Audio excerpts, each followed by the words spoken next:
खैफोद अलखद जि थासारि फैया मानो जोंखौ जाय जेरै गादबनो नागिरा मानो दुलाराय बर' फरायसा आफादा ओरैबायदि मोनसे सक्ति कुनु कारनाव एबसुनाय बे सक्तिया माने कुनु परिबेसाव जिरायनानै मेंनानै बानानै गिनानै थाग्रा आफाद नङा।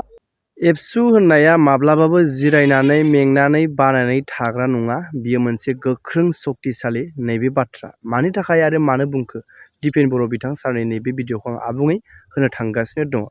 जिहेथु दानि जुगाव नुदों एबसुखौ गोबां बिथिङै खायफा माने गादबनाय सोंखारिनाय गाज्रि बिथिङै सोंखारिनाय बैफोर बिथिंखौ लानानै दिनै दिपेन बर' बिथाङा माखासेखिनि खेंफोरथि होदों। जेबायदि गादबनो नाजाया मानो जेबायदि हाखराव खोख्लैनो नाजाया मानो गाज्रि सोंखारिनो नाजाया मानो माबा मोनसे बिथिङै डाउन खालामनो नाजाया मानो अब्लाबो हानाय नङा। एबसु हिसाबै गोख्रोङै बड'फानि आदर्शखौ लानानैनो थांनानै थागोन आरो इयुनसिमावबो जुजिलांबाय थागोन गोख्रोङै नैबेखिनि बाथ्राखौ बिथाङा फोरमायथिदों। नोंथांमोना बिथांनि खुगानिफ्राय खोनासंना लालां आंनि निजे बाथ्रा बुंनाय नङा। फै भिडिअखौ अब्ला जों नायनानै दिनै खैफोद अलखद जि थासारि फैया मानो जोंखौ जाय जेरै गादबनो नागिरा मानो दुलाराय बर' फरायसा आफादा ओरैबायदि मोनसे सक्ति आरो सक्तिशालि आफाद सा सानजा भारताव मुलुगावनो बर' माहारिखौ लिड खालामनानै बिश्व दरबाराव प्रतिष्ठा खालामनाया बड'फानि लिभ एन्ड लेट लिभ आदर्शजों आरो गेरेमसा माहारि दानायनि आदर्शजों जोङो दिनै लामा हान्थिगासिनो।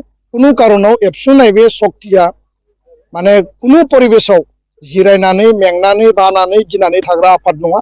आं बे खोथाखौनो स्पष्ट बुङो आरो कनकेश्वर नार्जारी, बानेश्वर बसुमतारी, बड'फा उपेन्द्रनाथ ब्रह्म, करेन्द्रनाथ बसुमतारी बिथांमोननि जि लिडारशिप बे लिडारशिपआ जोंखौ जेब्लायबो इन्सपिरेसन होयो।